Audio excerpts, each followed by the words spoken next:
ወንዱ መጠንቀቅ ነው እንጂ ያለበት ለወንድ ተብሎ የሴት ልጅ መብትና ፍላጎቷን መገደብ የለብም። ገብቷል? ለምንድን ነው ወንዱን ልጅ እንዲጠነቀቅ ማድረግ ማለት ምን ማለት ነው? እሱ እኔ ልመልስለት፣ እሱ ይቅርታ እኔ ልመልስለት።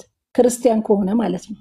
ክርስቲያን ኮንክ ቤተ ክርስቲያን ስንሄድ ለምንድን ነው ሴቶች ነጠላ ለብሰን ሻሽ አስረን ሳንኳኳል ረጅም ቀሚስ ለብሰን ምናምን የምንገባው? ለምንድን ነው እስቲ ንገረኝ፣ መልስልኝ። መብቷን ለምን ይጋፋል? እሱ ይመልስልኝ። ቆይ ለምንድን ነው የሚገባው ሰው?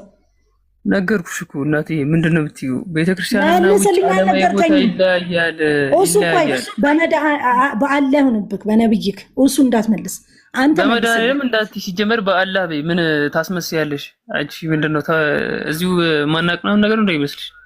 ከነሱ ጋር ስለኖርኩኝ እንዳትመስል ነው እንጂ ቀየርሽው እኮ እናቴ።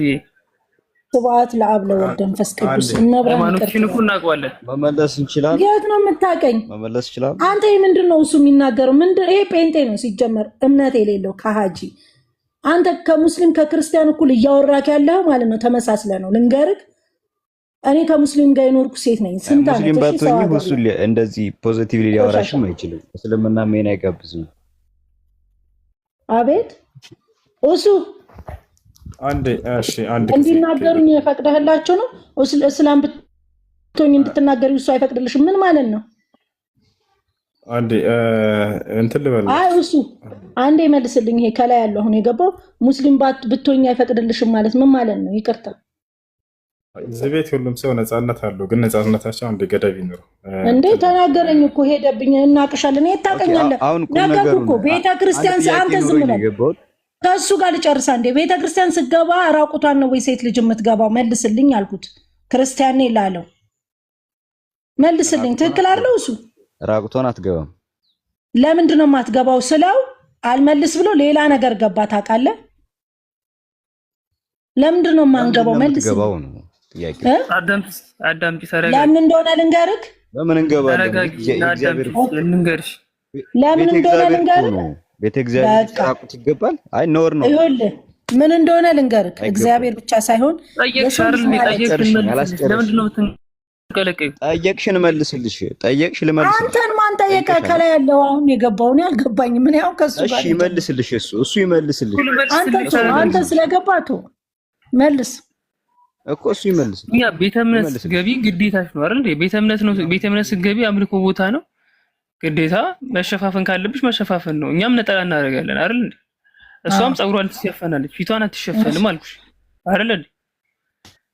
የኛ እንደዛ ነው። ግን የነሁሱ ግን ግዴታ ነው። ቤትሽም የሰፈርሽም ቢሆን ፊት ነው ደግሞ ያልኩት። ገብቶሻል? ፀጉር አይደለም። ፀጉር ቢሆን እሺ፣ ፀጉር ብቻ ችግር ላይ ነው። ለምንድን ነው ፊት የሚሸፈነው ነው ያለው? ገብቶሻል?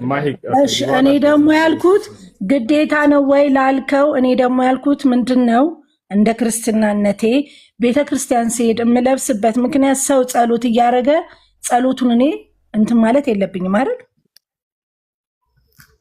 እሺ ጨርሱና ቶሎ ማለት ህፃናት ሳይለብሱም ልናያቸው እንችላለን። ቅድም ደግሞ ቁርአን ላይ ስታነብ ሰምቻለሁ። ለነብዩ መሐመድ አላህ ሚስቶችን ልጆችህን ብሎ የሆነ ህግጋት አንብበልኛልና የአይሻን ጉዳይ እንዴት ነው መናገር? እቺን ብቻ መልሱልኝ። ክርስቲያን ነኝ። አይሻ ህፃን አይደለችም ወይ? ክርስትና ሃይማኖት አምላክ ነው። እግዚአብሔርና ነብያቶች ያውቁታል። ጥያቄ ልጠይቅ ነው የገባሁትና ትመልስልኛለህ ወይስ ልቶ? መሰረታዊ ጥያቄዎች እንቀጥልና ከዚያ በኋላ ከወገብ በታች ምናምን እንቀጥላለን። ስለ ወሲብ ተረጋጋ። አሁን እሷ ምንድን ነው ይላል እንደያወራ ክርስትና ሃይማኖትን አምላክና ነብያት ያውቁታል ወይ? ይሄ መሰረታዊ ጥያቄ እንቀጥልና ከዚያ በኋላ ትቀጥላለህ። አብሽር። ስለ ወሲብ ታወራለህ።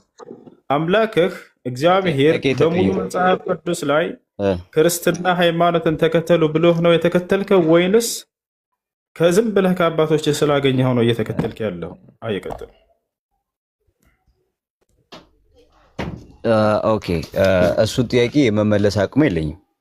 አክቹአሊ ዝም ብለህ ነው የምትከተለው ማለት ነው? ስላለባበስ አይደለም፣ ስላለባበስ ጥያቄ ልጠይቅ ግቦት። ዝም ብለህ ነው የምትከተለው ማለት ነው? ሃይማኖትህ ጥያቄ ልጠይቅ። እያወቅሁ ነው ያለሁት ገና። አይሽ በቃ ተመልከታችሁ። እና ጥያቄ ያለው ካለ ይቀጥል። ክርስቲያኖች አላችሁ? ክርስቲያን አለ? ሰላም እንዴት ነሽ? ሰላም አለሽ? አስታራቂው ሰላም አለይኩም ወራህመቱላሂ ወበረካቱሁ።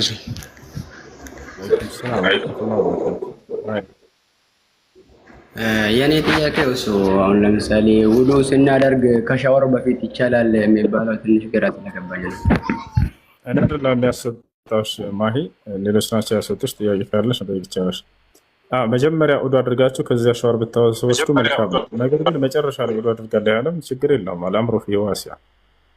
እሺ ከሻወር በፊት ለምሳሌ ውዱ ካደረግን ምናልባት ሻወር ስናደርግ ደግሞ ውዱ የሚያስጠፋ ቃሎችን በእጃችን ብነካ የሚጠፋ ነገር ካለ ችግር የለም። የዛኔ ለማጽዳት ስለሆነ ውዱን አያጠፋም፣ እሱ ያበላሽ። ነቢያችን ሰለላሁ ዐለይሂ ወሰለም ጋር መጥቶ ሰውዬው ሲጠይቃቸው ሀል መስ ዘከር ዩንቂዱል ውዱእ ሲላቸው ላ ኢነሁ ዑድውን ሚንከ ብለውታል። ብልትን መንካት ውዱ ያስፈታል ወይ ሲላቸው እርሱ አንዱ የሰውነት ክፍልህ ነውና አያስፈታም ብለው ተናግረውታል። ስለዚህ ሰውየው ብልትን የነካው ልክ ሻወር እየወሰደ እያለ ማንኛውንም ሰውነቱ እንደሚያጸዳ በሚያጸዳበት ሀሳብ ከሆነ ችግር የለውም። ስሜታዊ ሆኖ ከነካና የዘር ፈሳሽ ከፈሰሰ የዛኔ ነው ውዱ የሚበላሸው።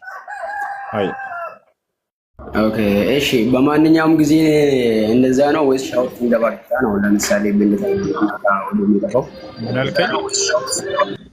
በማንኛውም ሰዓት እንደዛ ነው ወይስ ሻወር ስንገባ ብቻ ነው? ለምሳሌ ብልት በማንኛውም ሰዓት። አመሰግናለሁ። እሺ ሁለተኛው ጥያቄ ደግሞ ከአንድ በላይ ማግባት አይቻልም ማለት አይደል አባዬ? እሱ ለማስተዳደር አቅሙና ችሎታው መስፈርቶችን ማሟላት የማይችል ከሆነ አይቻልም። ግን በትክክለኛው ስንት ነው የሚፈቅደው ቁርአን ላይ? የማስተዳደር አቅሙና ችሎታው ካለው ለትውልዳቸው እስከ 4 ድረስ ተፈቅዶላቸዋል። መስፈርቶች አሉ። እዚያ መስፈርቶች የአክስት የምን ነበረ ዘመድ አሁን በኛ አይዋ እንደዛ ለምን ይጋባል? የአክስትና ያጎት ልጅ ምናምን ይጋባል፣ ችግር የለውም። ክርስቲያኖች ሙስሊም ነው ክርስቲያን አይደል? ክርስቲያኖች አላህ ፈቀደስ። የማይፈቀደው ወንድምን እህትን፣ የወንድምን ወንድ ልጅ የእህትን ወንድ ልጅ ማን ነው የእህትን ልጅ እኔ ነው እንደ ክርስቲያኖች ሙስሊም ያልከኝ? እሱ ኦኬ ሰላም አለይኩም ስላልኩ ነው። እኔ ክርስቲያን ነኝ ግን ችግር የለውም ነገር የአጎትን ልጅና አክስት ልጅ ማግባት ይሄ አልተከለከለም። መጽሐፍ ቅዱስ የአጎት ልጅን ማግባት ይቻላል። እግዚአብሔር አግቡ ብለዋል። ሰዎች ተጋብተው ወልደዋል። እሺ ስጋ አይደሉ? ስጋ አይደሉም እነሱ አረብ ሀገር እኔ ያወቅኩት እሱ አንዴ አስጨርሰኝ። አረብ ሀገር ሄድኩና ፍሬሽን የሆነ ቦታ ስቴት ብዙ ነገር ስታይ ትደነግጠ የለም እና ካልቴ ትላታለች። ካልቴ ማለት አክስቴ ነው እንጂ እንዴት አማቿን አክስቴ ትላለች ምናምን ብዬ ማለት ነው። እውነት ነው የምልህ። ከዛ ምንድን ነው ምናምን ስል አክስቴ ነች። እንዴት? የእሷ የባለቤቴ እናትና እሷ እህታማቾች ናቸው። ሰዋት ለምን ስል ምክንያቱም ስጋ አይደሉም፣ በአባት ነው ስጋ የሚባለው መሰለኝ። አሁን ያንተ ወንድምና ያንተ ልጅ መጋባት አይችሉም እንደሚባለው ማለት ነው። እሺ እንትን ነው አይሆንሽ። ይሄ ችግር የለውም። በመጽሐፍ ቅዱስም ላይ ያለ ነገር ነው። ምናልባት ማየት ከፈለግሽ አሳይሻለሁ። ሙሴና አሮንን ታውቂያቸዋለሽ አይደለ? መጽሐፍ ቅዱስ ላይ ሙሴና አሮን አሁን የአጎትና ያጎት ልጆች ተጋብተው ነው የወለዷቸው። እንበረምም ዮካብድን የአጎቱን ልጅ ዮካብድን አገባ። ከዚያም በኋላ ሙሴና አሮንን ወለደ እያለ ይናገራል። ስለዚህ አጎትና ያጎት ልጆችን ማግባት ይሄ የተለመደ ነገር ነው። መጽሐፍ ቅዱስ ላይም አለ። አይ እነዚያ እኮ በራሳቸው አደረጉት እንጂ እግዚአብሔር አላዘዘም እያሉ ሊሸውራቸው ይችላሉ። በደንብ አዟል። እግዚአብሔር ያጎት ልጆቻቸውን አግቡ ብሎ የተናገረበትን ጥቅስ አለ። እሱንም ካስፈለገ አውጥቼ ላሳያቸው ይችላለሁ። ያጎቶቻቸው ልጆች እዚህ ጋር ኮሜንት የጻፍከው ልጅ ኢትዮጵያን ለማወቅ ነው። ይህ ሁሉ አፋር ብትሆኝ ማለት እኔ ስለ አፋር አላውቅም። አንተ ባለህበት ልክ ነው የምታውቀው።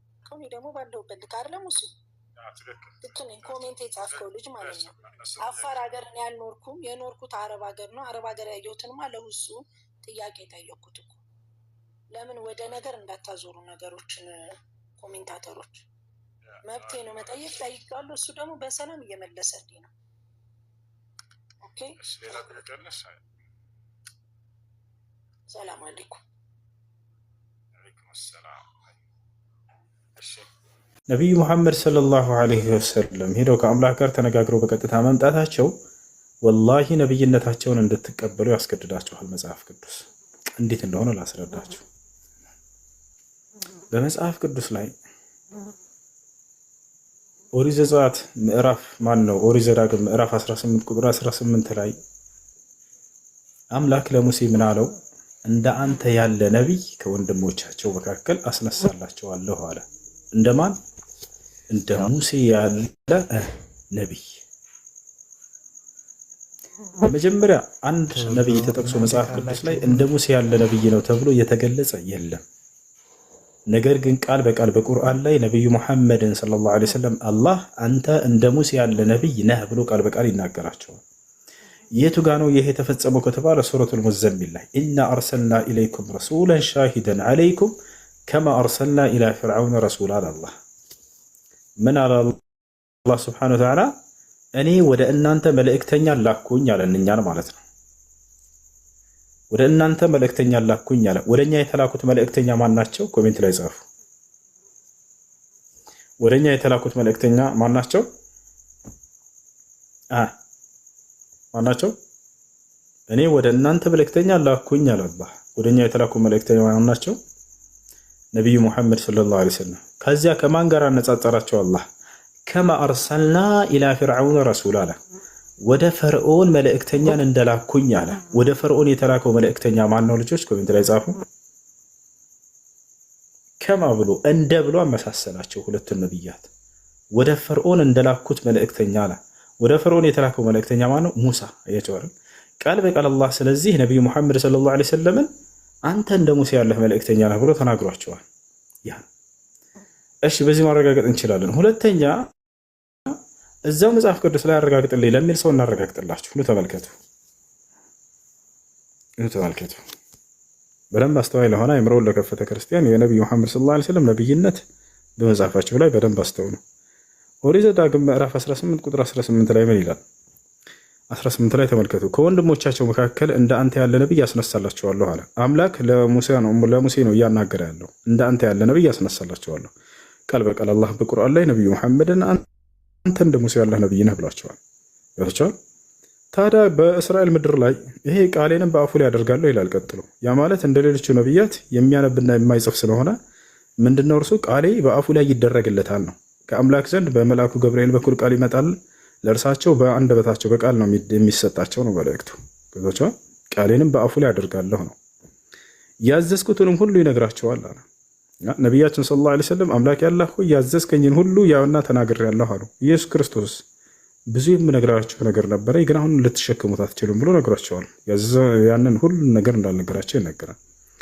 በስምም የሚናገረውን ቃሌን ይላል ያ ጀማ በሙሉ የአምላክ ቃል ሲመጣ ጊዜ በእርሱ በአምላክ ስም ብሎ የሚጀምር ቃል የሚሰጠው ነብይ ነው። እዚህ ጋር ሙሉ ቁርአንን ሄዳችሁ ስታዩ ጊዜ በማን ስም ይጀምራል? በአምላክ ስም ይጀምራል አይደለ? ቢስሚላሂ ራህማን ራሂም፣ በአምላክ በአላህ ስም እጅግ በጣም ርኅሩህና አዛኝ በሆነው ይላል። በስሙ ነው ያ ቃል የሚሰጠው የሚናገረው።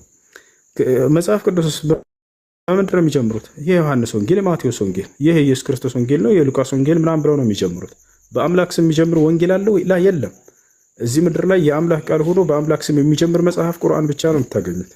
በስምም የሚናገረውን ቃሌን አለ የማይሰማውን እኔ በቀልለታለሁ አለ። ተመልከቱ፣ ኢየሱስን ተበቅሎለታል ወይ አምላክ? አልተበቀለለትም። እንዳውም ገለውት፣ ሰቅለውት፣ ገድለውታል፣ ቀብረውታል ምናምን እነዚያ ጠላቶች አይደለ? እንደነሱ እምነት። እንደ እስልምና ግን ስትመጡ ሁሉንም ጠላት ሁሉ ተበቅሎላቸዋል። አንሰማም ብለው ነበር የቁረይሽ ሰዎች፣ እንዳለ አላህ ተበቅሎላቸዋል። ገብታችኋል? እሺ እንቀጥል።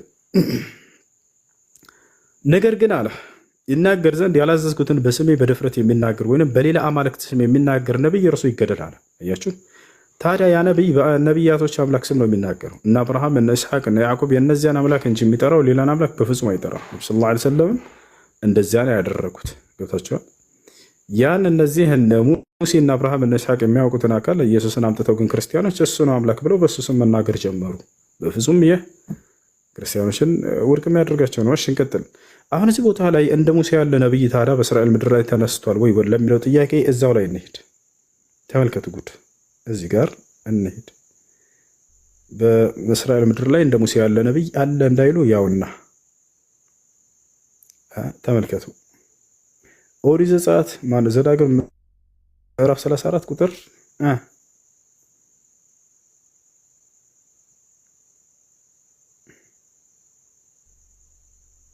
ያን 10 ላይ ተመልከቱ። ምን ይላል? እግዚአብሔርን ፊት ለፊት እንዳወቀው እንደ ሙሴ ያለ ነቢይ ከዚያ ወዲህ በእስራኤል ዘንድ አልተነሳም። አራት ያሰላም። እንደ ሙሴ ያለ ነቢይ በእስራኤል ምድር ላይ አልተነሳም። በቃ ተስፋ ቆርጠዋል በእስራኤል ላይ እንደማይነሳ። ለዚያ ምልክት ምን አደረገ ያ ጀማ? አምላክን ፊት ለፊት እንዳወቀው እንደ ሙሴ ያለ ነቢይ አለ። ያ ነቢይ እንደ ሙሴ ያለ ይባል ዘንድ ከሙሴ በኋላ የሚመጣው ነቢይ አምላክን ፊት ለፊት የሚያናግር ነው። ታዲያ ከሙሴ በኋላ አምላክ በቀጥታ ያናገረው ማንን ያ ጀማ? ያለማንም መካከለኛ ያናገረው አምላክ ማንን ነው? ሐዲስ ላይ ቃል በቃል ቀደም እንዳሳየኋችሁ ነቢዩ ሙሐመድ ሰለላሁ ዐለይሂ ወሰለም እና አምላክ ቃል በቃል ልክ ሙሴ እንዳናገረ ነብዩ ሰለላሁ ዐለይሂ ወሰለም አናግረውታል። ምን ምልክት አስቀምጡ? አምላክን ፊት ለፊት ያናገረ እንደ ሙሴ ያለ ነቢይ አልተገኘም ብለው ተስፋ ቆርጠዋል። ያው መጽሐፋቸው ላይ ጽፈዋል። ታዲያ ቀደም ሶሒህ ሙስሊም 162 ላይ በቀጥታ አምላክ እርሳቸውን ቃል በቃል ፊት ለፊት አናግሯቸዋል።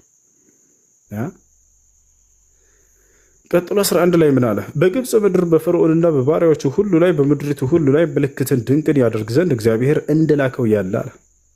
ልክ ሙሴ በፈርዖንና በግብፃውያን በሹማምንቶችና በንጉሶች ፊት ቆሞ ድንቅና ተአምር እንዳሳየ ነቢዩ ሙሐመድ ሰለላሁ ዐለይሂ ወሰለም በመካ ከሃዲያኖችና ሹማምንቶች ንጉሶች ፊት ቆመው በርካታ ተአምራትን አሳይተዋል። ያ ነው በእስራኤል ሁሉ ፊት በጸናች እጅ ሁሉን በታላቅ ማስደንገጥ ሁሉ እንዳደረገው እንደ ሙሴ ያለ አልተነሳም እያለ ቃል በቃል እንደ ሙሴ ያለ ነቢይ እንዳልተነሳ ይናገራል። አላህ ግን በቁርአን ላይ እንደ ሙሴ ያለ ነቢይ እንዳስነሳ ይነግረናል። የቱ ጋር ከተባለ ሱረቱል ሙዘሚል ላይ ነው። ተመልከቱ። ምዕራፍ 73 ላይ ምን ይላል? ቁጥር 15 ላይ እኛ በእናንተ ላይ መስካሪ መልእክተኛን ወደ እናንተ ላክን አለ። ወደ እኛ የተላከው መልእክተኛ ናቸው። ማን ናቸው? ነብዩ ሰለላሁ ዐለይሂ ወሰለም። ከማን ጋር አነጻጸራቸው? ወደ ፈርዖን መልእክተኛን እንደላክን አለ። ወደ ፈርዖን የተላከው መልእክተኛ ማን ነው? ሙሳ ዐለይሂ ሰላም። እና ይሄን ይመስላል ማለት ነው። እሺ አምላክ አላህ ሱብሓነሁ ወተዓላ ከፍጥረት ዓለም ሁሉ በላይ ነው ያለው። ከሰማይ ከምድር ከፍጥረት ዓለም ሁሉ በላይ ነው ያለው። እርሱ በማንነቱ ከፍጥረት ዓለም ሁሉ በላይ ነው። አላህ በቁርአን ላይ በርካታ ቦታ ላይ አርራህማኑ ዐለል አርሽ እስተዋ ይላል። አብዛኛው አምላካቸው አላህ ከአርሽ በላይ ወይም ከፍጥረት ዓለም ሁሉ በላይ ከፍ ብለዋል እያለ ይናገራል ማለት ነው። ያ ነው። ነገር ግን አላህ ሱብሓነሁ ወተዓላ በምንነቱ ያ ማለት በእውቀቱ፣ በእይታው፣ በእርዳታው፣ በእገዛው በእነዚህ ሁሉ አምላክ አላህ ሱብሓነሁ ወተዓላ ከኛ ጋር ነው። በቁርአን ላይ ወሁወ መዐኩም አይነማ ኩንቱም ይላል። እናንተ በየትኛውም ስፍራ ብትሆኑ እኔ ከእናንተ ጋር ነኝ ብሎ ተናግሯል። ሁለት ብንሆን ሶስተኛችን እርሱ አለ። አራት ብንሆን አምስተኛችን እርሱ አለ። አምስት ብንሆን ስድስተኛችን እርሱ አለ። አላህ በቁርአን ላይ ይህን ሲናገር አለም ተረ አነ አላህ ያዕለሙ ማ ፊ ሰማዋት ወማ ፊል አርድ ማ የኩኑ ሚን ነጅዋ ሰላሰቲን ኢላ ሁወ ራቢዑሁም ወላ ኸምሰቲን ኢላ ሁወ ሳዲሱሁም ወላ አድና ሚን ዛሊከ ወላ አክሰረ ኢላ ሁወ መዐሁም አይነማ ካኑ ይላል። በሰማያት በምድር ያለን ሁሉ እንደማውቅ አታውቁምን?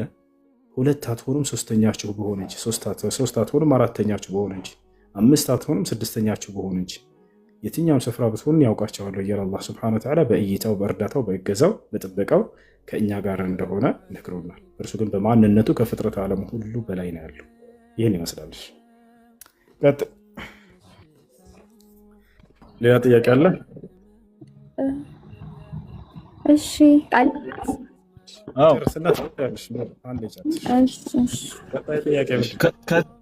ከዚህ በፊትም መጽሐፍ ቅዱስ የሆነ አንብበ ተምሬው ነበረ እና አንድ አይነት ነው። አንተ ካልከኝ ጋር የሆነ ይገናኛል። የቱ ነው እውነታው?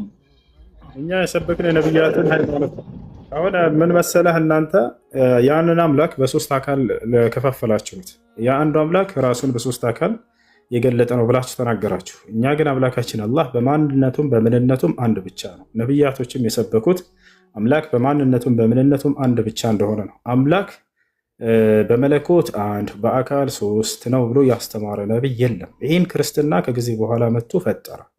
ከክርስቶስ በኋላ ተነሱና አብ፣ ወልድ፣ መንፈስ ቅዱስ የሚል የመለኮት ስሞች ናቸው። እነዚህ ሶስት ማንነቶች ሶስቱም የተለያየ ማንነት አላቸው፣ በምንነት በመለኮት አንድ ናቸው የሚል ትምህርትን አመጡ። ስለዚህም ነው አምላክ አላህ ስብሐነሁ ወተዓላ ነቢ ሰለላሁ ዐለይሂ ወሰለም ማስነሳትና የነቢያትን ሁሉ አስተምህሮ የቀደሙትን ነቢያት አስተምህሮ እንዲሰብኩ ማዘዝ ግድ የሆነበት። ስለዚህ አላህ ነቢዩ ሰለላሁ ዐለይሂ ወሰለም አስነስቶ የአብርሃም የኢስሐቅ የያዕቆብን የሙሴን የክርስቶስን አምላክ የሆንኩትን እኔን አንድ አምላክ በማንነቴም በምንነቴም አንድ ብቻ የሆንኩትን እኔን አምላክ ስበካቸው ብሎ ያዘዛቸው ለዚህ ነው። ነገር ግን ይሄን ከጊዜ በኋላ አባቶች ተነስተው ክርስቶስ አምላክ እንደሆነ አስተማሩ። መንፈስ ቅዱስ ራሱን የቻለ አካል እንደሆነና መለኮት እንደሆነ አስተማሩ። ከዚያ ከአንዱ አምላክ ጋር እንዲጋሩ አደረጓቸው። ይሄን አምላክ አላህ ስህተት እንደሆነ በነቢ ሰለላሁ ዐለይሂ ወሰለም በኩል ገለጠላቸው። ምን አለ አላህ? ለቀድ ከፈረ አለዚነ ቃሉ ኢነላሀ ሁወል መሲሑ ብን መርየም አለ። የማርያም ልጅ ክርስቶስ አምላክ ነው ያሉ ሰዎች በእርግጥም ካዱ እያለ ተናገረ። ታዲያ ክርስቶስ ምን አስተማረ የሚለውንም ቀጥሎ ነገረን። ወቃለ አልመሲሕ ያ በኒ እስራኤል አዕቡዱላህ ረቢ ወረበኩም ኢነሁ መን ዩሽሪክ ቢላሂ ፈቀድ ሐረመ አላሁ ዐለይሂ አልጀነተ ወመእዋሁ ናር አለ። ክርስቶስም አለ ለህዝቦቹ እናንተ የእስራኤል ልጆች ሆይ የእኔንም የእናንተንም ጌታ የሆነውን አንዱን አምላክ አላህን በብቸኝነት ተገዙ ብሎ ነው ያስተማራቸው። እነሆ በአላህ ላይ ሌላን አካል ያጋራ ሰው አላህ ገነትን በእርሱ ላይ እርማ አድርጎበታል። በቀጣዩ ዓለም መመለሻውም ገሃነም እሳት ነች። መመለሻዋ ምንኛ የከፋች እና ያስቀየመች ሆነች እያለ ክርስቶስን ማስተማረ። ቀጥሎ ስለ ሥላሴ ተናገረ አላህ ለቀድ ከፈረ አለዚነ ቃሉ ኢነላሀ ሳሊሱ ሰላሳ አለ። አምላክ የሶስት ሶስተኛው ነው ብለው የተናገሩ ሰዎች ከሶስቱ አካሎች አንዱ አካል ነው ብለው የተናገሩ በእርግጥም ካዱ አለ። ለቀድ ከፈረ አለዚነ ቃሉ ኢነላሀ ሳሊሱ ሰላሳ። ከዚያ ምን አለ አላህ? ወማ ሚን ኢላሂን ኢላ ኢላሁን ዋሂድ፣ ከአምላክስ አንድ አምላክ እንጂ ሌላ የለም አለ። ይሄ በአምላክ በመለኮት አንድ ናቸው፣ በአካል ሶስት የሚል ስህተት ነው። አምላክ አላህ አንድ ብቻ ነው። በማንነቱም በምንነቱም አንድ ብቻ የሆነ ነው። ያለ የነበረ ለዘላለም የሚኖር ነው። ከእርሱ ጋር አንድም እንኳን ማንም የለም ነበር። ቦታቸዋል ሶስት ማንነት አለው። ከቀድሞም ጀምሮ አብረው ነበሩ። ይሄ በጣም ትልቅ ክህደት ነው። በአምላክ ላይ መደለብ ነው። ይሄን ነው አምላክ አላህ ሱብሓነሁ ወተዓላ ስህተት መሆኑን እንደገና ዳግም ለነቢይ አንስቶ እንዲያስተምሩ ግዴታ ማድረግ የሆነበት። ነቢ ሰለላሁ ዐለይሂ ወሰለም ያስነሳቸው ለዚህ ነው። አንደኛው ለቀድ ከፈረ አለዚነ ቃሉ ኢነላሀ ሳሊሱ ሰላሳ ወማ ሚን ኢላሂን ኢላ ኢላሁ ዋሂድ አለ። ከአምላክስ አንድ አምላክ ብቻ እንጂ ሌላ የለም ካለ በኋላ ወኢን ለም የንተሁ ዐማ የቁሉነ ብሏቸዋል አላህ። ከዚህ ከሚሉት ንግግር የማይቆጠቡ ከሆነ ግን ክርስቲያኖች አለ ለየመሰነ አለዚነ ከፈሩ ሚንሁም ዐዛቡን አሊም፣ እነዛን የካዱትን አሳማሚ የሆነ ቅጣት ያገኛቸዋል በቀጣዩ ዓለም። ሙሐመድ ይህን ከወዲሁ ተናገር ብሏቸዋል። አፈላ የቱቡነ ኢለላህ አላብላክ አላህ ተመልከቱ፣ አላራቃቸውም ከራሱ ምን አለ? ወደ እኔ ወደ አላህ ንስሐ አድርገው አይመለሱም ምን እነዚህ ክርስቲያኖች አሉ። ወየስተግፊሩነሁ ስለ ኃጢአታቸውና ስለ ክህደታቸው እኔን ምህረት አይማጸኑም። ምንመና ወደ ምህረቱ የሚጠራ አምላክ ነው። ወደ ይቅርታ የሚጠራ የሆነ አምላክ ነው። ወደ እኔ ንስሐ አድርገው አይመለሱም ምን እያላቸው ነው። ወላሁ ገፉር ረሒም እኔ መሐሪና አዛኝ የሆንኩኝ አምላክ ነኝ፣ እምርላቸዋለሁ፣ አዝንላቸዋለሁ እያለ ከዛ ስለ ክርስቶስ ቀጥሎ ተናገረ። መልመሲሑ ብን መርየመ ኢላ ረሱሉን ቀድ ኸለት ሚን ቀብሊሂ ሩሱል አለ። የማርያም ልጅ ክርስቶስ ማለት አለ ክርስቶስነቱን ራሱ ቁርአን ያረጋግጣል። አይሁዶች ግን ይህን ክርስቶስነቱን ይክዳሉ። እርሱ ክርስቶስ ወይንም መሲህ አይደለም ነው የሚሉት። አላህ ግን አይ ራሱ ክርስቶስ ብዬ ቃል የገባሁት በነቢያት አንደበት ራሱ የማርያም ልጅ ነው እያለ ያረጋግጥለታል። መልመሲሑ ብን መርየመ ኢላ ረሱሉን ቀድ ኸለት ሚን ቀብሊሂ ሩሱል አለ አላህ። የማርያም ልጅ ክርስቶስ ማለት ከእርሱ በፊት እንዳለፉ መልእክተኞች አንድ መልእክተኛ እንጂ እናንተ እንደምትሉት አምላክ አይደለም አለ። ስለዚህ ከነቢያቶች መካከል አንድ ነቢይ ነው። ያን ስንል ግን እንደው ተራ ነቢይ አይደለም። እርሱ እጅግ በጣም ከፍና ላቅ ያለ ደረጃ ያለው ታላቅ መልእክተኛ ነው። አላህ በቁርአን ላይ 5 ታላላቅ ነቢያቶችን ከፍ ያለ ደረጃ ሰጥቷቸዋል። ከነዚያ መካከል አንደኛው መሲሁ ነው፣ ክርስቶስ ነው። እንደ ሌሎቹ ነቢያት ብዙ ዓመት አስተምሮ እንዳይመስላቸው 3 ዓመት ነች በምድር ላይ ያስተማራት ዒሳ። ነገር ግን በደረሰበት ግፍና መከራ እጅግ በጣም ታጋሽና እጅግ በጣም የጥበብ ባለቤት እጅግ በጣም የትዕግስት ባለቤት ነበረ። የተነሳበት ዘመን እጅግ በጣም አስቀያሚ ዘመን ነበር። ማለት ሮማውያኖች እነዚህ ሀያላን በሰለጠኑበት ዘመን ነበር። ከፊታቸው ቁሞ ምንም ሳይፈራ እውነትን ከፊታቸው ቁሞ የተናገረ ጀግና ነቢይ ነው። ስለዚህ አላህ ሱብሓነሁ ወተዓላ ታላቅ ደረጃን ሰጠው። አንተ ከፈጣሪ ዘንድ ባገለገልከው ጊዜያት ሳይሆን ባደረግከው በሰራኸው ታላቅ ገድል ነው የሚታየው። ስለዚህ አላህ ሱብሓነሁ ወተዓላ ከታላላቅ ነቢያት ያደረገው ነቢይ ነው። እንዲህ ዝቅ ያለ ነቢይ አይደለም። ይህ ነው ቀጥሎ አላህ ምን አለ? ወኡሙሁ ስዲቀቱን አለ፣ እናቱ ደግሞ ጻድቅ ነች አለ። የሰላም ማርያምን አወሳት። ቀጥሎ አላህ ሱብሓነሁ ወተዓላ እናቱ ደግሞ ጻድቅ ነች አለ። አላህ በሙሉ ቁርአን ላይ ጻድቅ ብሎ ስሟን አንስቶ የጠራት ማርያምን ነው። ለምን ይህን ማንሳት አስፈለገ? ሌላ ሴቶች ጻድቅ ሴቶች ሳይኖሩ ቀርተው ነው? አይደለም። ነገር ግን በዘመኑ ማርያምንና ክርስቶስን እነዚህ ሰዎች በዝሙት ነው ያመጣችው ብለው እርሷን እንደ ኃጢአተኛ ቁጥረዋት ነበር አይሁዲዎች። አላህ ታዲያ መሰከረላት፣ ለዘላለም በማይሻረው ቃሉ ላይ የእርሷን ክብር አስቀመጠ። አይሁዲዎች ይሄንን ሲሰሙ ጊዜ ጆሮአቸው እስኪቆስል ድረስ ይሰሙታል። እርሷን ዝሙተኛ ነች ብለው በመጽሐፋቸው ላይ አስፍረው የነቢያት መጽሐፍን ይዘናል ብለው በእርሷ ላይ እየዋሹ ይቆዩ ነበር። አላህ ሱብሓነሁ ወተዓላ ምን አደረገ? ለእርሷ ግን ጻድቅ ነች ብሎ አጸደቀላት። ወኡሙሁ ስዲቀቱን አለ አላህ፣ እናቱ ግን ጻድቅ ነች። ካና የእኩላን ጣዓም አለ፣ ሁለቱም ግን ምግብን ይመገቡ ነበር አለ። እንዙር ከይፈ ኑበይኑ ለሁም ልአያት ثመ እንዙር አና ዩእፈኩን አለ። ሙሐመድ ሆይ እንዴት አናቅጾችን እንደማብራራላቸውና እንደምገልጽላቸው ተመልከት። እነርሱ ደግሞ ይሄን ነገር እየሰሙ እንዴት ወደኋላ እንደሚሸሹና እንደሚያፈገፍጉም ተመልከት አለ። አፈላ የቱቡነ ኢለላህ፣ ይሄን አንቀጽ አስተውለበት። ወደ እኔ ለመሆኑ አይመለሱም ወደ አላህ እያለ ይናገራል። እንዳይን ይመስለሽ። ቀጣይ ጥያቄ። እሺ ሰላም፣ ጥያቄ አለሽ?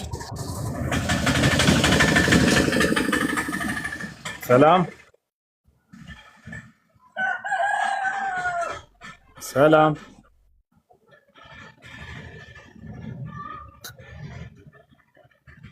ሄሎ፣ አንዴ ጥያቄ መጠየቅ ይቻላል? አንዴ ይቻላል። ጥያቄ ምንድን ነው? እሺ ጥያቄ ምንድን ነው? እሺ የአላህ ቃልና መንፈሱ ኢሳ ነው አይደለም? እሺ አንዴ ከሙዚቃ ቦታ ተረክ አይደለም? ከሙዚቃ ቦታ ራቅ። ኦኬ እሺ፣ ከሙዚቃ ቦታ አንዴ ራቅ በል። እሺ የአላህ ያው አራፍ አሁን አይሰማም አይደል? አሁን ይሰማል? የሚረብሽ ድምፅ አለ ከተገኘ። አሁን ራቅ ብያለሁ። እሺ የአላህ ሱብሓነሁ ወተዓላ ቃል ዒሳ ዓለይሂ ሰላም ባጭሩ በአላህ ቃል የተገኘ ነው። በአላህ ቃል የተፈጠረ ፍጡር ኢሳ አይደለም? የአላህ ቃል ነው አይደለም? በአላህ ቃል የተፈጠረ ፍጡር በአላህ ቃል የተፈጠረ ፍጡር ነው። እሺ የአላህ ቃል ፍጡር ነው? የአላህ ቃል ፍጡር ነው? የአላህ ቃል ባህሪው ነው። ፈጣሪ ፍጡር ተብሎ የምንነገርለት አይደለም። ነው የአላህ ቃል ፍጡር ነው አይደለም? ጥያቄ ስህተት ነው። የአላህ ቃል ባህሪ ነው። ባህሪ ደግሞ ፈጣሪ ፍጡር ተብሎ የሚነገርለት አይደለም።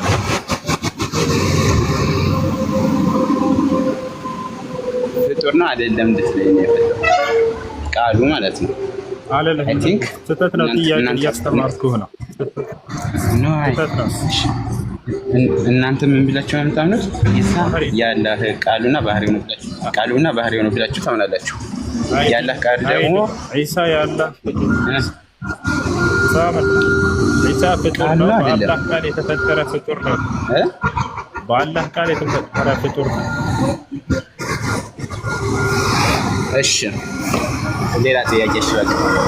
ነብዩ መሐመድ እሱ በፊት አይ ቲንክ 570 መሰለኝ የተወለደ እሱ በፊት ሙስሊም እምነት የሚል ማስረጃ አለ ማለት ከእሱ ከመጽሐፋችሁ ውጭ አለ አለ አለ እሺ አውጣልኝ፣ አሳየን። እሺ አሳይ።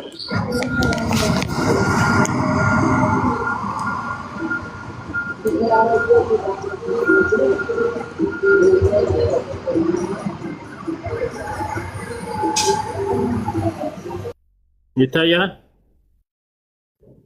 ያና እዚህ ጋር ከተውራት ጀምሮ እሱ እኮ በመሐመድ ጊዜ ነው የወረደ ብላችሁ የምታምኑት እንዴ? አይ እሺ አሁን አየሁት።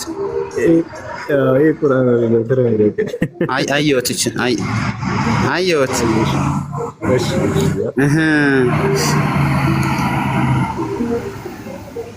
ምንድን ነው እሺ ቀጥል።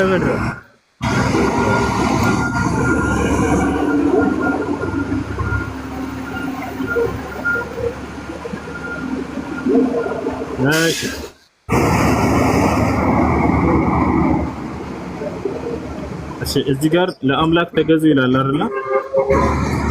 እሺ አንብበው እስኪ። ለአምላክ ተገዙ ይላል አይደል? እዚህ ቦታ ላይ ኢንተርናሽናል ምን ይላል? አንብበው። ሳሚቱ ጋር ይላል ለአንድ አምላክ መገዛት ነቢያቶች ሁሉ የታዘዙበት ትእዛዝ ነው አይደል? አሁን እዚህ ጋር ለአንድ አምላክ መገዛት ማለት መጽሐፍ አይደለም። መረጃችሁ የሚሆነው ዮሐንስ ነው። ዮሐንስ እንጂ ቆይ አንዴ ከቁርአን በፊት ስለጠየቅ ይሄ ከቁርአን በፊት ያለ መጽሐፍ ነው ብለህ ስለምታምን እና በሱ አንተ ለምን አታምንም? በሱ መጽሐፍ ለምን አታምንም?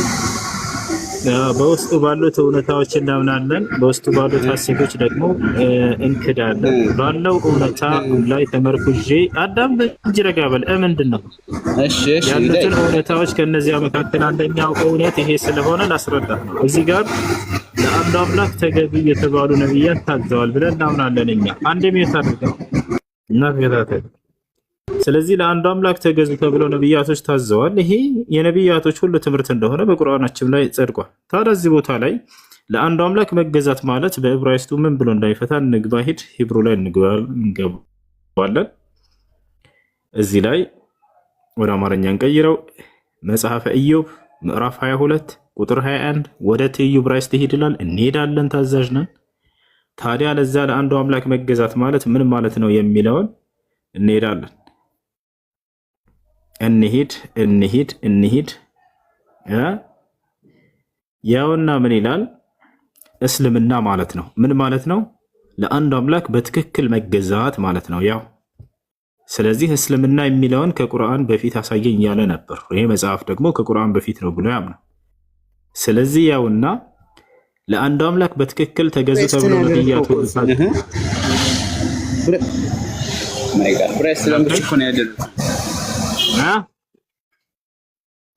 ሌላ ለመርቅልሽ ያው ሙስሊም የሚል እዚህ ጋር ደግሞ ወሰድ። ያ ለአንዱ አምላክ የሚገዛ ካል ደግሞ ሙስሊም ይባላል። ስለዚህ ነብያቶች ሁሉ ለአንዱ አምላክ እንዲገዙ ታዘዋል። ክርስቶስም ለአንዱ አምላክ ይገዛል። ሙስሊም ነው። በዚህ አጋጣሚ ክርስቶስ ለአንዱ አምላክ ይገዛል አይደል? እሱ ራሱ አምላክ ነው። አንተንም ሙሐመድንም የፈጠረው እሱ ነው። ና የቱ ጋር ነው አምላክ ለኛ ነው? ባሳይህስ አሳይ። እኔ ጌታቸው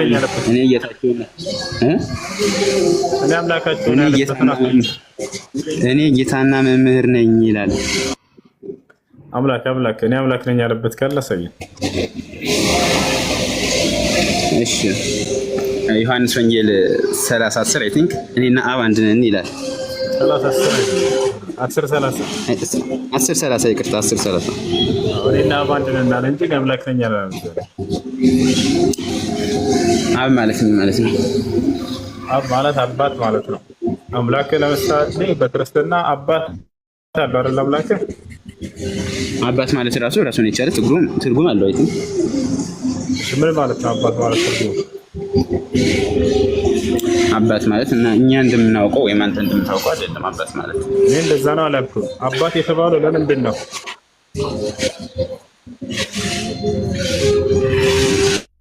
አቤት አባት የተባለው አብ ለምንድን ነው?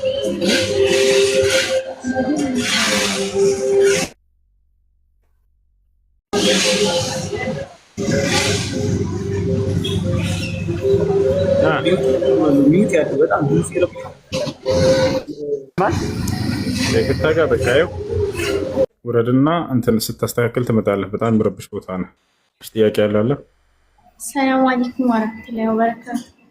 አለይኩም ሰላም ወራህመቱላሂ ወበረካቱ። ሁለት ጥያቄ ያለኝ። የመጀመሪያው አንድ ሴት ልጅ ቁርአን ካከተመችና ትንንሽ ኪታቦች ከቀረች ትልልቅ ሐዲሶች የመቅራት ግዴታ አለባት? ግዴታ አለበት የለበትም የሚል ነገር አይደለም። ይሄ በጣም አስፈላጊ ነው እና ለህይወታችሁ መቅራት አለባችሁ ኪታቦችን እና ቁርአን። እንዳጠቃላይ ግን ግዴታ ነው ወይ? ጠለቡል ዒልም ነዓም፣ ጠለቡል ዒልም ፈሪደቱን ዐላ ኩሊ ሙስሊሚን ወሙስሊማ ብለዋል ነብዩ ሰለላሁ ዐለይሂ ወሰለም። ሸሪዓዊ እውቀትን መማር በማንኛውም ወንድና ሴት ሙስሊም ላይ ግዴታ ነው ብለዋል። መማር አለባችሁ በህይወት እስካላችሁ ድረስ። አይ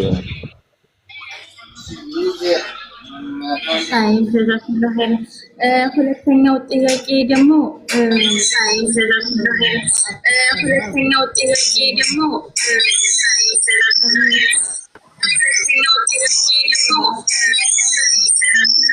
አቡ ምንድን ነው በአላህ?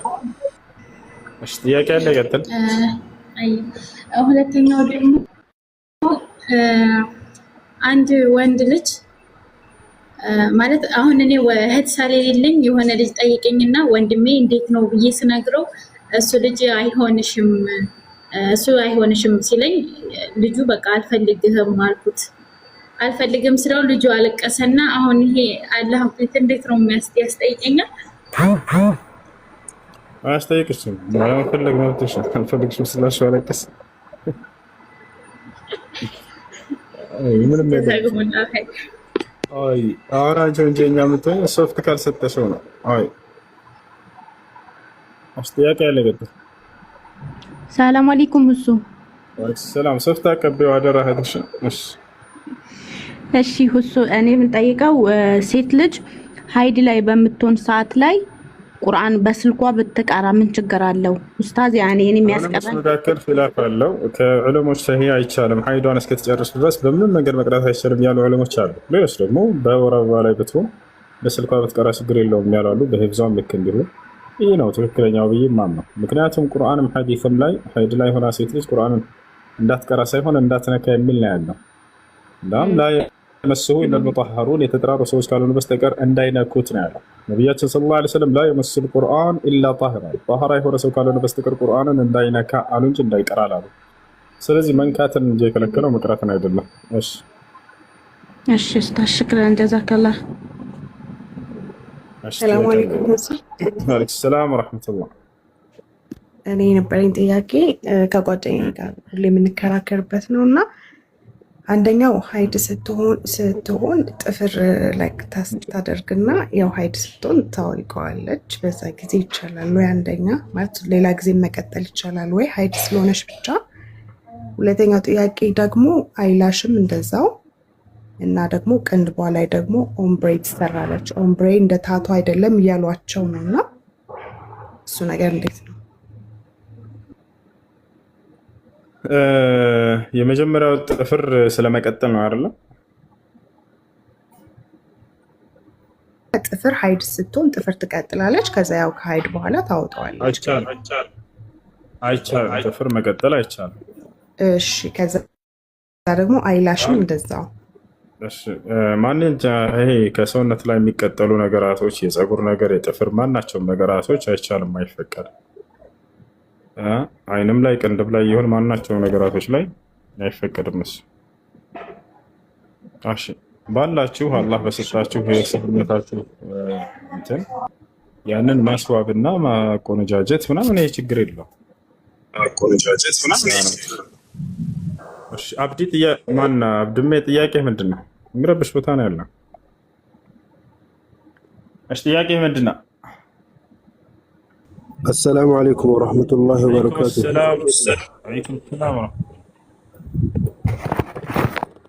እሱ ጥያቄ ኖሮኝ አይደለም። ማሻአላህ አላህ ይጠብቀህ። ጀዛከላህ ኸይረን። ጀዛከላህ ሽክራን ኸይር። አስታወስከኝ። ጁማ ቀን የሆነ ጩጬ አስገብቼ ያስቀረሁት ልጅ ነኝ።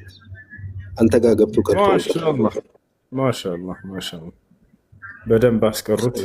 ቶሎ አስተካክሉት። አላህ ያግዘው። እሺ ኢንሻአላህ ኸይር። አንተንም አላህ ያግዝህ። ጀዛከላህ ኸይር።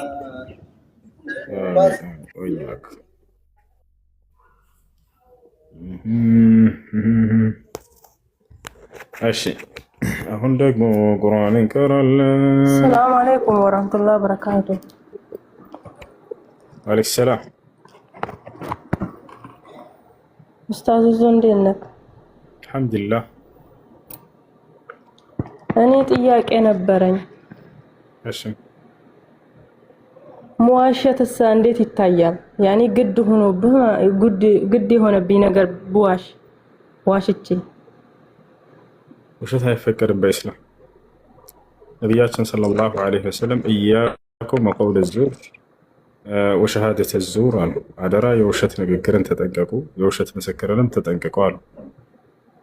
ሌላ እናታችን አይሻ ረዲየላሁ ዐንሃ ስትናገር አንዲት አዳምጭ እናታችን አይሻ ስትናገር ማለች ካነ አብገዱል ኹሉቅ ዐንደ ረሱሊላህ ሰለላሁ ዐለይሂ ወሰለም አልከዚብ ከነቢ ሰለላሁ ዐለይሂ ወሰለም ዘንድ በጣም የተጠላ ባህሪ ብሎ ማለት ውሸት ነው አለች። ነቢያችን ሰለላሁ ዐለይሂ ወሰለም በሌላ ሐዲስ ላይ ኢያኩም ወልከዚብ ፈኢነል ከዚበ የህዲ ኢለል ፉጁር ወኢነል ፉጁረ የህዲ ኢለን ናር ወላ የዛሉ ረጁል የክዚቡ ሐታ ዩክተበ ዐንደላሂ ከዛበን አሉ። ወዐለይኩም ቢስድቅ ፈኢነ ስድቀ የህዲ ኢለል ቢር ወኢነል ቢረ የህዲ ኢለል ጀነህ ወላ የዛሉ ረጁል የስድቁ ሐታ ዩክተበ ዐንደላሂ ስዲቃ አሉ። አደራ ውሸትን ተጠንቀቁ አሉ ነቢ ሰለላሁ ዐለይሂ ወሰለም። ውሸት ወደ ኃጢአት ያመራልና አሉ፣ ኃጢአትም ወደ እሳት ያመራልና አሉ ነቢ ሰለላሁ ዐለይሂ ወሰለም። አንድ ሰው ከመዋሸት አይወገድም መጨረሻ ላይ ከአላህ ዘንድ ውሸታም ተብሎ እስኪመዘገብና እስኪጻፍበት ድረስ አሉ። ከዚያ በኋላ ከእውነት ይልቅ ውሸት ነው የሚቀና ያ ሰው። ብዙ ተቃራኒ አደራ እውነተኞች ሁኑ፣ እውነት ወደ ጽድቅ ያመራልና፣ ጽድቅ ወደ ገነት ያመራልና ካሉ በኋላ አንድ ሰው እውነትን ከመናገር አይወገድም በስተመጨረሻም ከአላህ ዘንድ እውነተኛ ነው ይሄ ሰው ተብሎ እስኪመዘገብና እስኪጻፍለት ድረስ አሉ። ስለዚህ ውሸት ኃጢአት ነው፣ ሐራም ነው፣ ክልክል ነው። ነገር ግን በሶስት ነገራቶች ላይ ውሸት ይፈቀዳል ብሎ የተረጎመላቸው ሰው አለ መሰለኝ። ሐዲሱን ላ የጁዝ አልከዚብ ኢላ ፊ ሰላሳ የሚል ሐዲስ። እዚህ ቦታ ላይ ከዚብ የሚለው ቃል መዋሸት ብቻ ሳይሆን ማስተባበል በሚለውም ይመጣል። እነ ለዚነ ከዘቡ ቢአያቲና እነዚህ አናቅጾችን ያስተባበሉ ይላል አላህ አይደለ? አናቅጾችን የዋሹ ሳይሆን ያስተባበሉ ማለት ነው። ማስተባበል የሚባለው ነገር በሶስት ነገር ላይ ይፈቀዳል። እሱም ምንድነው? ባል ለሚስቱ የሆነ ነገር ገዝቶ ከሆነ ወይንም ደግሞ የሆነ ለምሳሌ ምግብ ተሰራ ቤት ውስጥ ያ ምግብ አልጣመህም፣ አልጣፈጠህም። ነገር ግን አንተ በጣም ደስ ይላል ይሄ ምግብ ትላለህ፣ በጣም ጥሩ ነው አመሰግናለሁ ትላለህ። ይሄ እንደ ኃጢአት አይቆጠርም እያሉ ነው ነብዩ ሰለላሁ ዐለይሂ ወሰለም። ውስጥህ ግን እኮ ያ ነገር እንዳልጣፈጠ ያውቃል አይደለ? ያውቃል።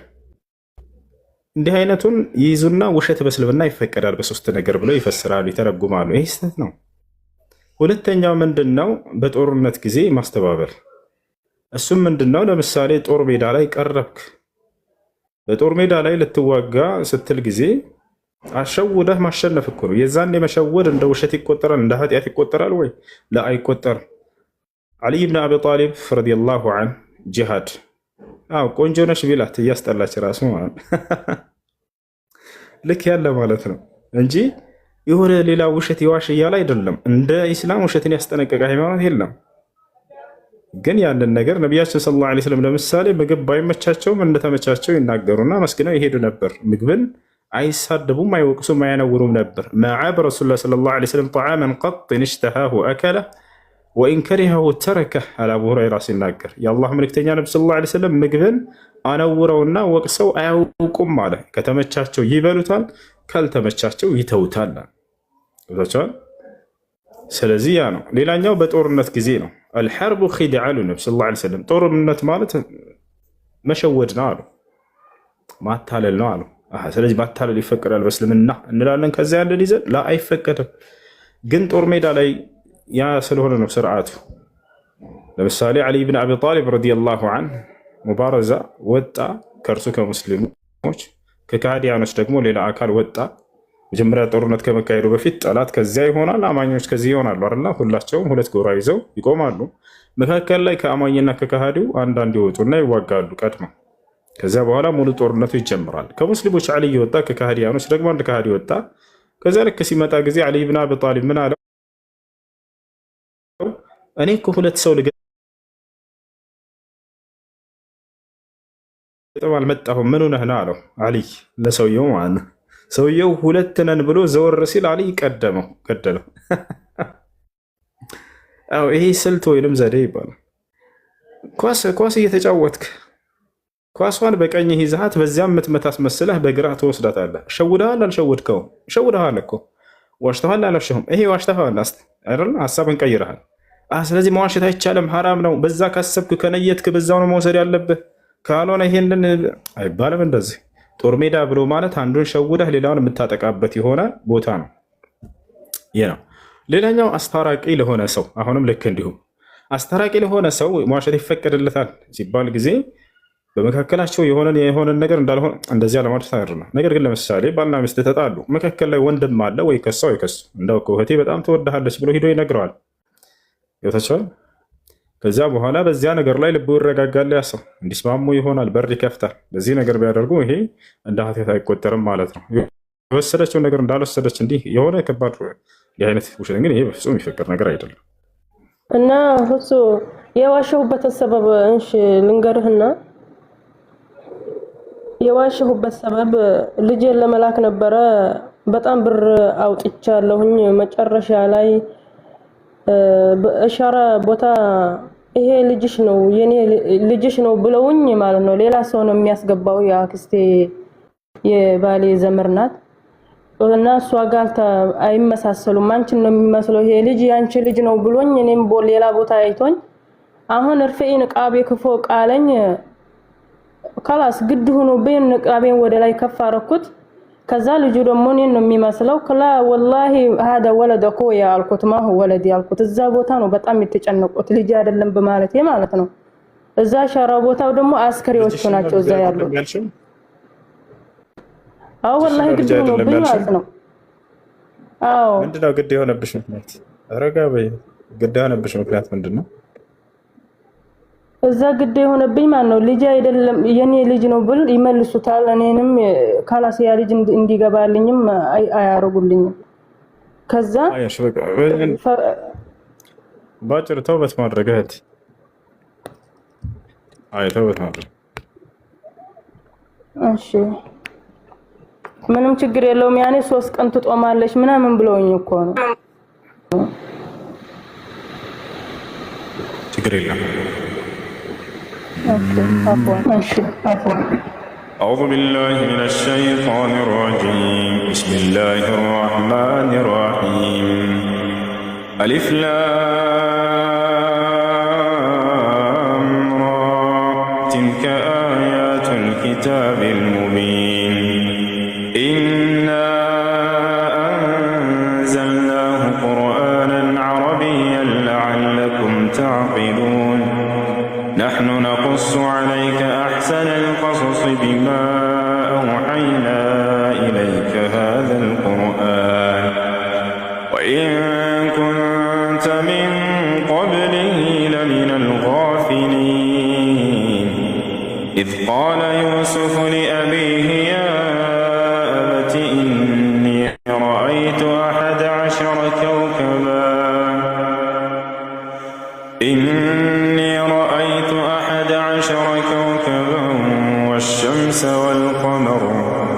والشمس والقمر رأيتهم لي ساجدين قال يا بني لا تقصص رؤياك على إخوتك فيكيدوا لك